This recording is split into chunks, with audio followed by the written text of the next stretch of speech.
All right, on this video brought to you by Bricks and 81 Watches, we're gonna break down, we're gonna analyze, and we're gonna learn how to do one of the most creative, one of the most notorious, one of the most famous moves in all of combat sports, made famous by the GOAT himself. We're talking about the Ali Shuffle.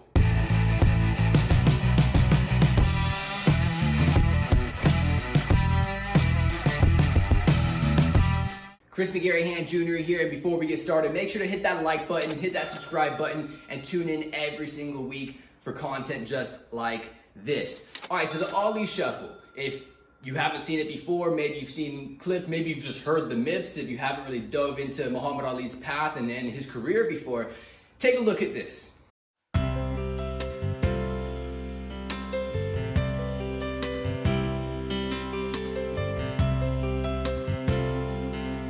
So the Ali Shuffle, like I said earlier, is one of the most beautiful moves in all of combat sports. And you'll see this in really every area of fighting. In boxing, it's very well known. Most, if not every boxer at a very high level can do the Ali Shuffle. You'll see it a little bit in MMA. The footwork is very different in MMA, but you will see it from time to time, especially if someone's dominating their opponent. And in a street fight, probably the less likely place you're going to see the Ali Shuffle, just because in a street fight you're not trying to showboat, you're not really trying to show off and embarrass your opponent. You're trying to, hopefully defend yourself and get out of harm's way as quick and as fast as possible. But you see it a lot in boxing and a little bit in MMA. The Ali Shuffle is really important for a few reasons. Aside from just being flashy, there's a few actual dynamics that the Ali Shuffle puts you in to help you beat your opponent. So number one is changing angles and changing directions. So when I'm boxing and I'm in my traditional boxing stance, if I want to throw a jab, well, I'm going to lead with my weak foot. So I'm an orthodox boxer. My weak foot, my left hand, is going to go in front. My power, my right, that's in the back. I'm saving that, I'm preserving that like a savings account so I can knock my opponent out when the time comes. But everything's going to get set up from the jab. The jab is what's going to be closest to my opponent. The left foot is what's going to kind of dictate how I move.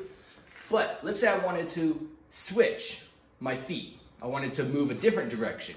I wanted to get a different angle on my opponent.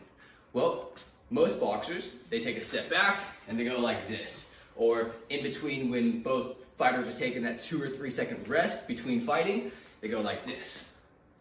But what if in the middle of the fight, in the middle of the exchange, I want to switch my position, catch my opponent on an off angle, an angle they're not seeing, because the most dangerous punch isn't the hardest punch, it isn't the punch with the biggest muscles. The hardest and most dangerous punch is always the one that your opponent doesn't see coming. So how can I do that with my footwork? Well, the Ali Shuffle prepares me for that. If I do that, if I just switch my feet, I'm now in a completely different position to pivot, to step back, to move in, as opposed to my left foot being in front. Now my right foot is in front. Now that was from one shuffle. If I wanted to throw 3 shuffles in there, 1, 2, 3, same thing. All right, second reason you want to master the Ali Shuffle is to distract your opponent. Now, the perfectly executed Ali Shuffle, and in my opinion, there's nothing more beautiful than seeing a 6'3" Muhammad Ali, probably about 215, 220 pounds. He's a big guy doing the shuffle how I'm about to explain it. So you see some fighters, and I'll actually throw in a clip from Anderson Silva, one of the best of all time in MMA, trying the Ali Shuffle, but he's doing something very incorrect, and because of that, he gets cracked after he does the shuffle. We don't want that. When you're doing the shuffle, you want to make it as little movement from the hips up as possible. You basically want your torso, your chest, your shoulders, your head to stay straight while your feet do all the talking. Now in that Anderson Silva clip, what you'll see is he's shuffling his feet, but he's moving his entire body, and what's happening is he's getting off balance, he's losing himself, he comes in too quick, he comes in a little bit sloppy. His opponent catches him with an overhand right, and if that was a serious boxer, a serious martial artist, Anderson Silva would have been put to sleep. We don't want that. Now, look at how Muhammad Ali, a little bit bigger than Anderson Silva, but close to the same size, look how he's doing the shuffle. As you can notice, it's very minimal, if no movement. I mean, he's the expert at this. He's the greatest of all time when it comes to the shuffle. Very minimal movement from the hips up, all the movement in the legs.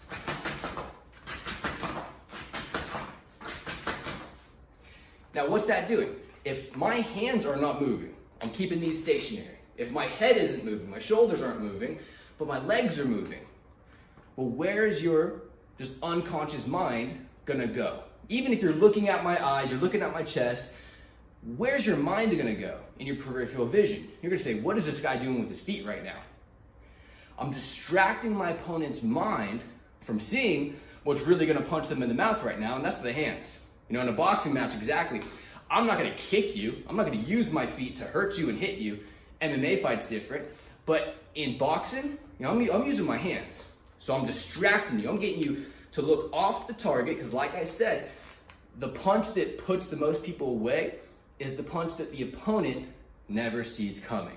So if I can distract your brain unconsciously for even half of a second, it opens me up to land that right hand. To, if I use the shuffle, boom, boom, boom, boom, boom, to come in with that jab with a lot of momentum, a lot of velocity. So number 2 reason, distracting your opponent to set up your next punch. And then the number 3 reason to learn the ollie shuffle, and then we're gonna get into some exercises on how to master this move. But the number 3 reason why you wanna learn the ollie shuffle is simply mental warfare. You know, if I'm taunting you in a fight, if I'm embarrassing you, if I'm dancing in the fight, I'm probably gonna get you a little bit angry. I'm probably in a position where I've already cracked you a few times. You know, I'm not gonna do this if I'm losing the fight. I'm gonna do it if I'm winning the fight. So I've already cracked you a few times. I'm already up on points. I'm winning the fight. And then I do that. What it's gonna do is say, I'm in charge, I'm having fun, you're no threat to me, because I'm dancing in the middle of a fist fight. It's mental warfare. And if you look at the psychology of what's probably gonna happen from that, matter of fact, you see it a lot in the Cody Garbrandt Dominic Cruz fight a few years back in the UFC. Cody Garbrandt is dancing in between, you know, throwing his combinations and throwing Dominic Cruz really off of his game. And so what happens? The fighter, Dominic Cruz in that example, or anyone who's getting danced on, who the person is shuffling in front of, the opponent is gonna get angry.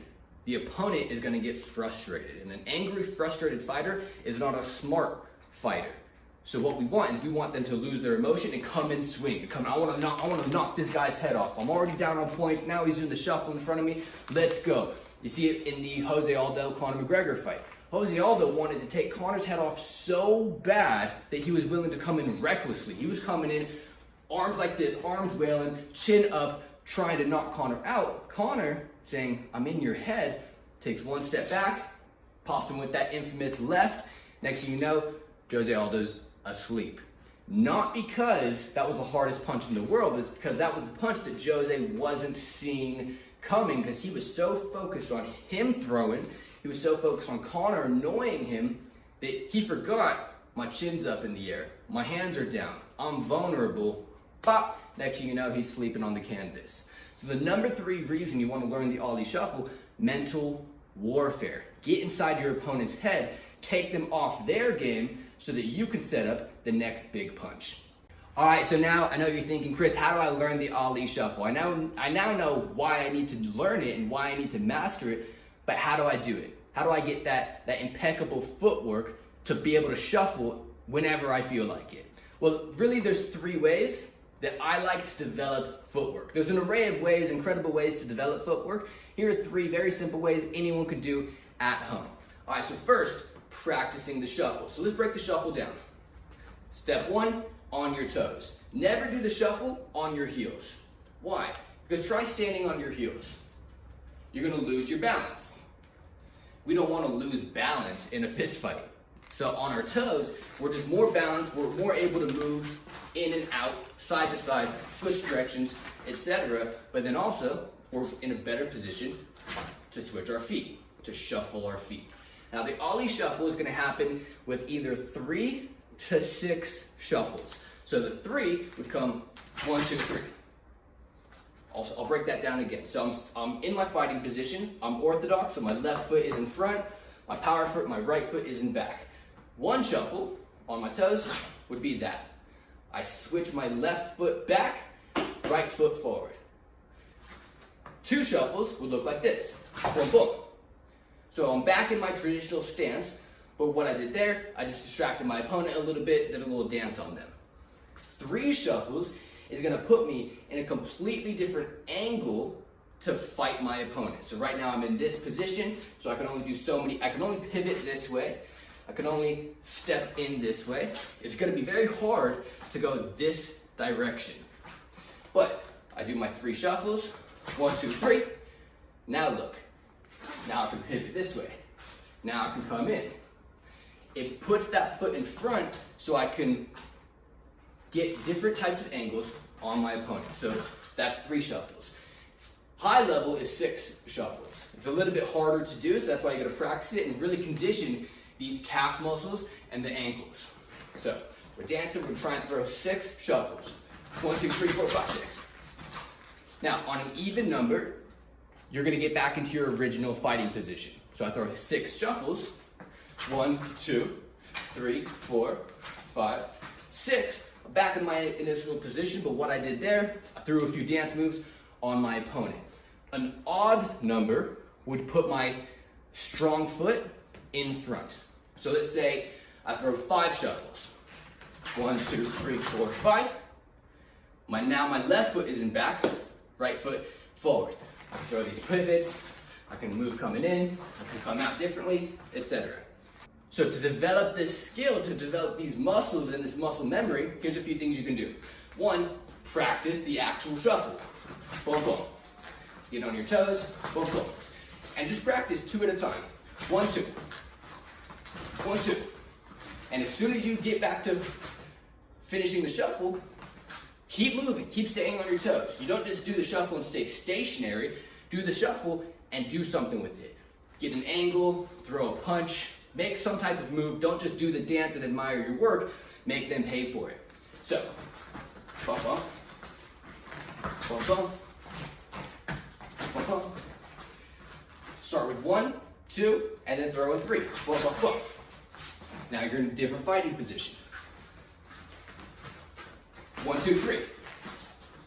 1, 2, 3. And practice doing the shuffle.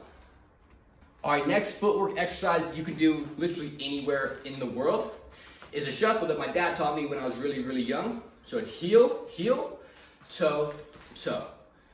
So it's heel, and as you're going on your left heel, your toe is up, pointing out. As you go on your right heel, your toe is up, pointing out. When you come back on your toe, left toe in. Now my heel is up, left toe is pointing into my body. Same thing with the other foot. Just heel, heel, toe, toe, heel, heel, toe, toe.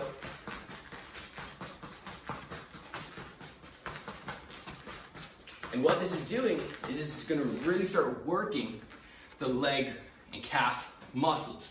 If those muscles are weak, you're not gonna be able to dance and do the shuffle for very long. The stronger they are,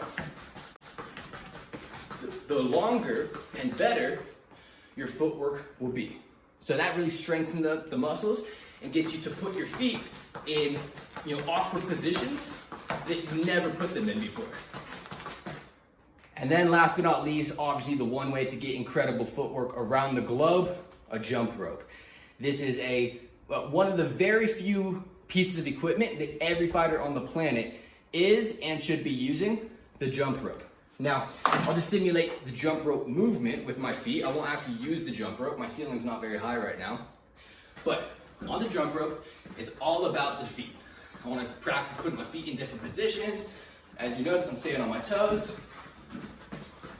I might go on my heel to do one type of move like that, but really I want to stay on my toes, develop these calf muscles, develop that endurance, and get my footwork nice and light. I don't want to be jumping like an ogre. I don't want to be jumping like I'm Shrek. No, I want to be nice and light. Pretend I'm Ali. And a little bonus exercise, here's what you can do to top it all off. Practice in your shadowboxing. Shadowboxing is critical in becoming a top level fighter. It's putting you in that headspace, it's putting you in that rhythm, in that flow, in that simulation of an actual fight without taking the damage, without hurting any joints, without getting injured. So shadowboxing and throwing in the ollie shuffle, very, very critical if you want to get this down.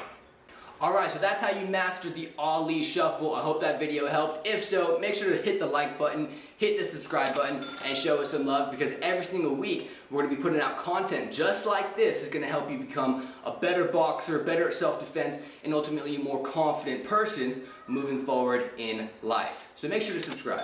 And then in closing, if you haven't already, check out Brixton81.com. Amazing watches built for hustlers just like you. And come back next week for the next video series when we break down more fight combinations, simulations, and exercises that's going to make you a better fighter.